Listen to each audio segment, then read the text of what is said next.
కానీ నేను రాసినప్పుడు మాట ఏంటి తెలుసా? దేవా, నిన్ను నమ్మిన వ్యక్తి రక్షణ పొందిన మరుక్షణము తనలో కలిగేది రక్షణ ఆనందం. చూడు, ఇట్ ఈస్ ఇటర్నల్ జాయ్. నిరీక్షణతో, ఆనందముతో నా బ్రతుకు మారిపోయింది ప్రభా. అది రక్షించబడిన వాడిగా ఉంటుంది. ఆ సమాధానం ఇంకా లోకంలో ఎక్కడ సంపాదించుకోలేము. నమ్మేవారు అల్లు చెప్తామా?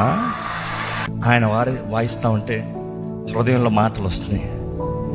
పరమ తండ్రి నీకే వందనా,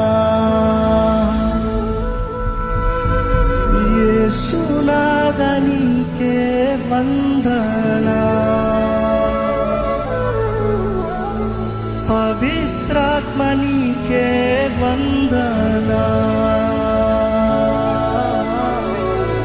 త్రియేక దేవా వందనా.